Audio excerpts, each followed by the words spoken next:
So right now I understand that people are frustrated with where their lives are, about how they feel, about where they're going, about how expensive everything is. Well, ain't that your fault, Justin Trudeau? Ain't that your fault? But the one thing we get to do in a democracy is reflect on what kind of future we want, what kind of world we're going to leave to our kids, what kind of opportunities we're going to create for our kids next year. Isn't he the one who should have already been creating the opportunities? For the last 4 years, he ain't done nothing. He's thrown the country down into the dust, into the dirt. This guy sounds like Kamala word salad 2.0. I'm going to jump right into probably one of the most critical items, which are tariffs.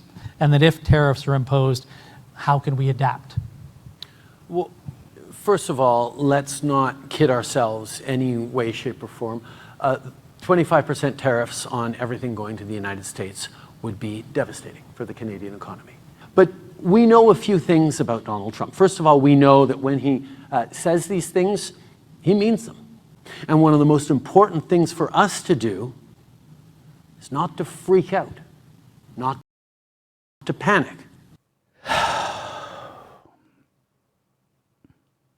Man, Donald Trump is going to keep trolling this guy.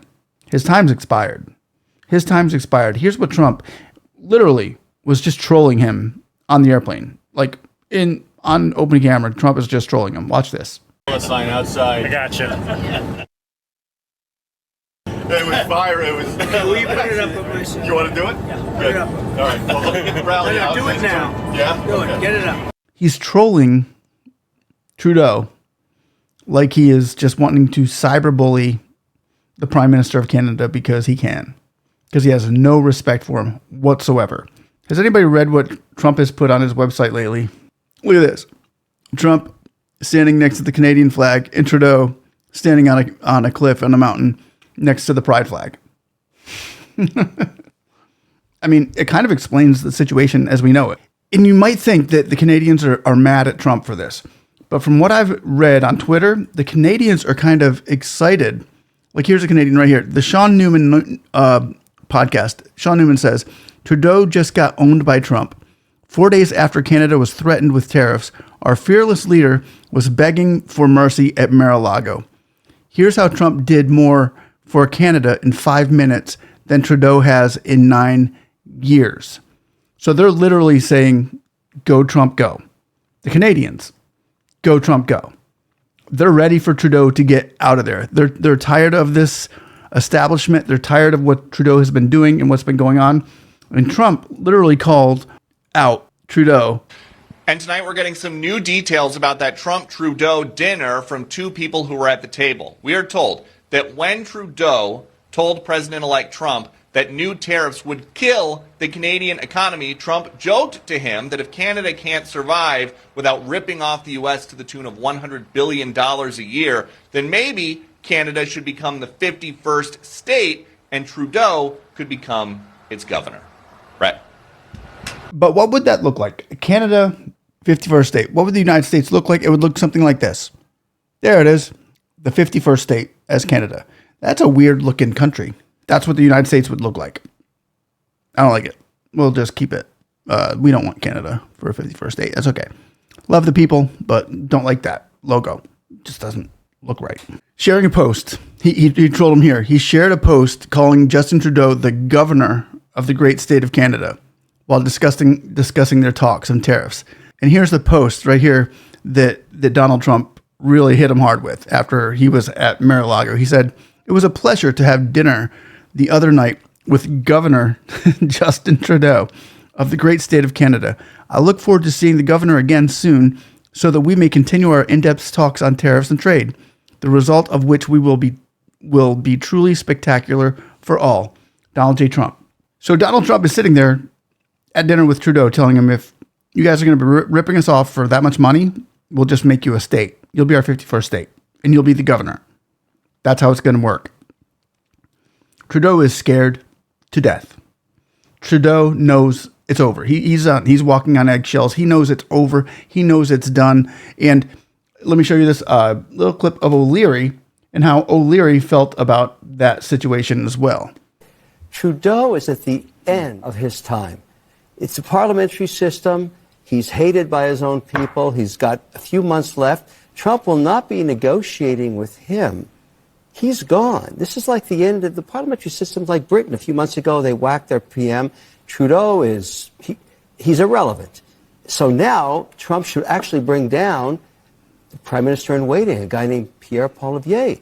He's much more in sync with Trump. He's going to lift the ban on pipelines, eradicate no more carbon tax, and investing back in Canada. People want to invest there. And he's concerned about the border, concerned about fentanyl. He should go down to Mar-a-Lago now. Trudeau, irrelevant. Doesn't matter. But the guy to be negotiating with is not Trudeau. He's a zero right now. Bingo. He hit that nail on the head. Now, as far as Trudeau talking at Halifax, here's what Trump had to say. Here's a few things Trump had to say, and I would like you to, we're going to put them together. So I spoke with Justin Trudeau. In fact, he flew to Mar-a-Lago within about 15 seconds after the call ended. He was at Mar-a-Lago. We were having dinner talking about it.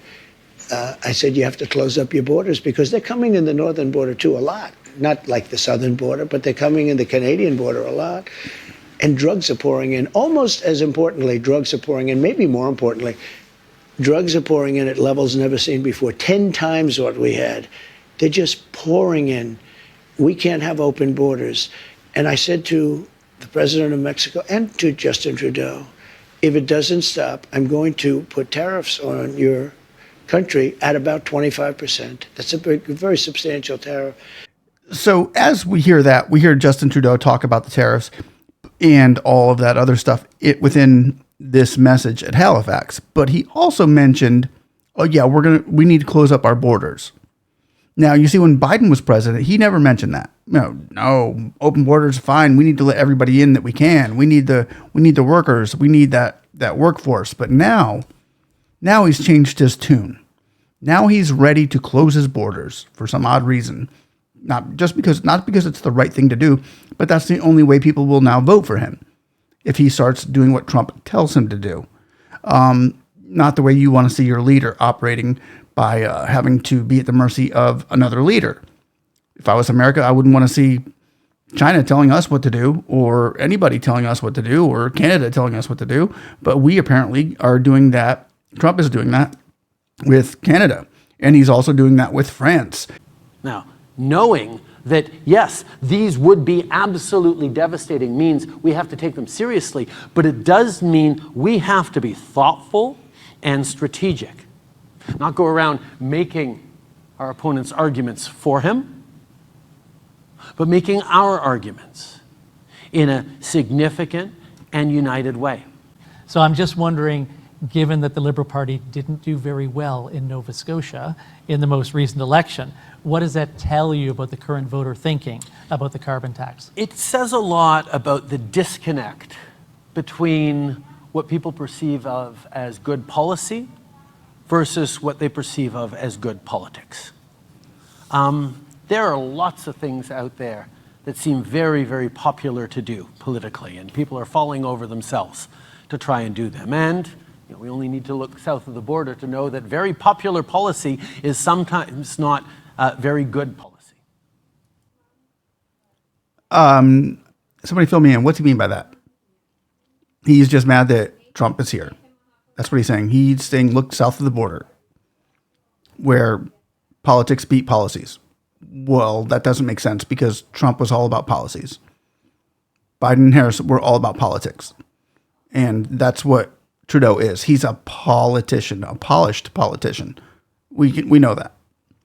So the word salad that he's throwing out right now to his base might work for them, but for the average citizen, common sense in Canada, nah, they're not buying it.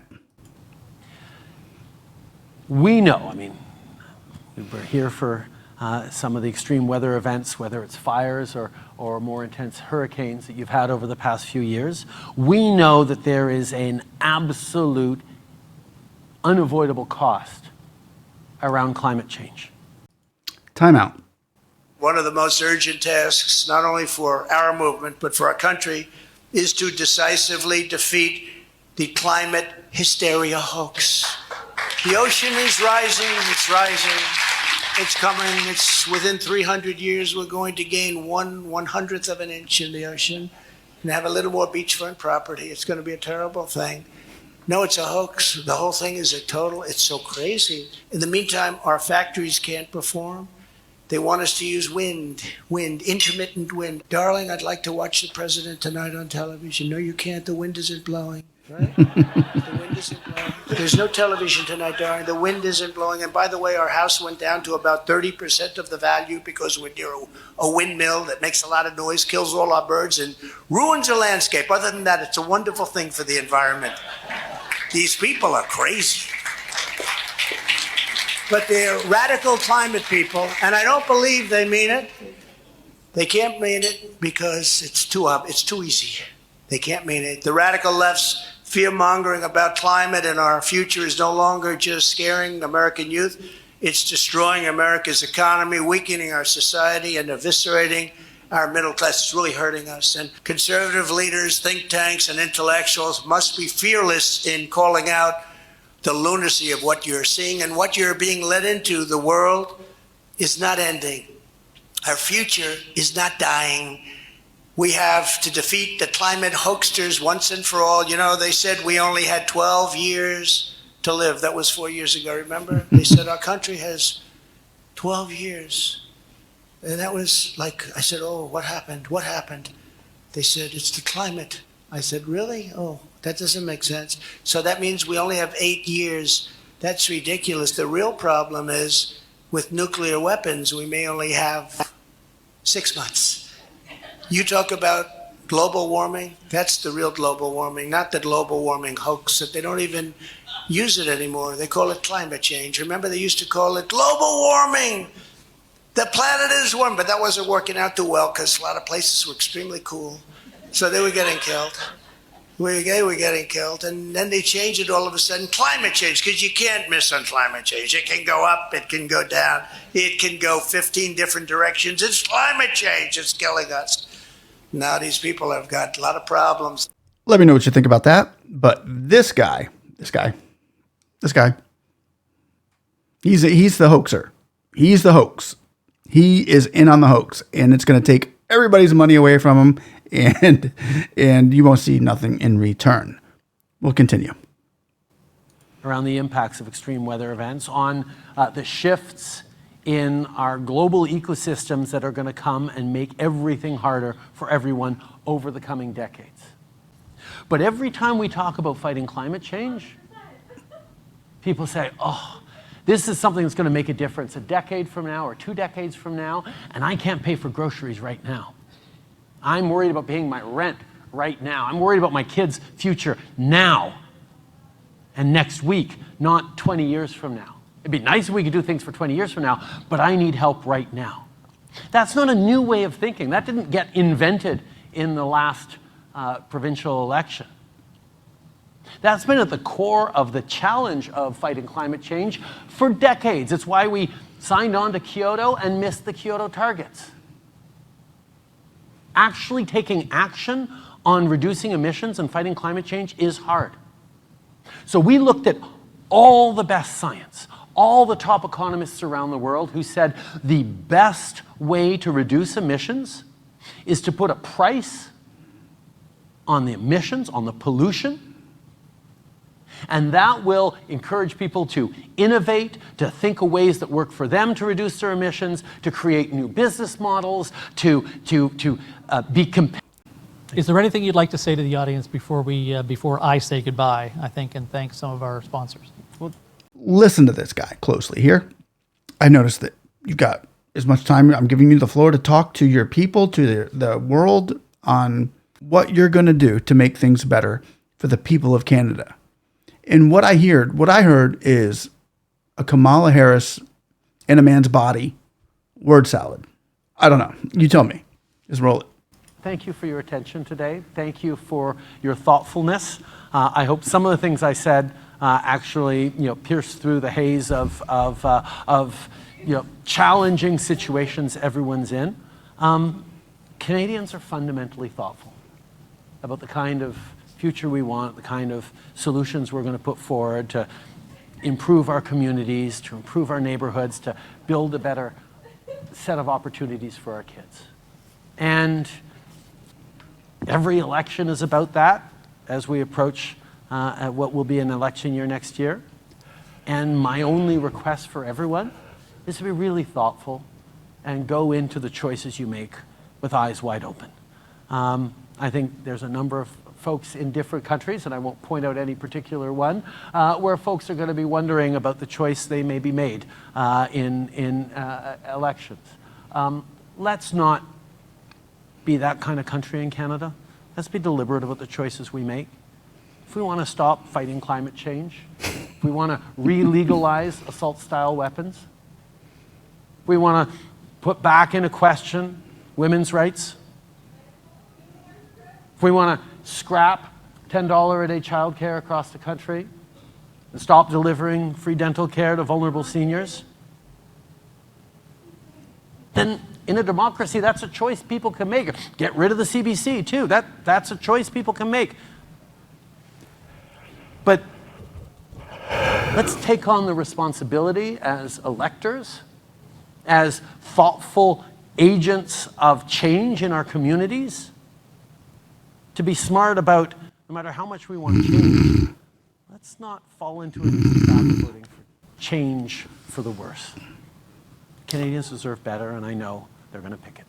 Merci tout le monde. Oh, okay. Is he done? Oh, he's done. Thank God. Thank God. Oh, man, that was hard to listen to. But doesn't that sound like her? That sounds just like Kamala Harris. Let me know what you think. Ladies and gentlemen, hope you enjoyed the show. We'll see you on the next one. Good luck, Canada.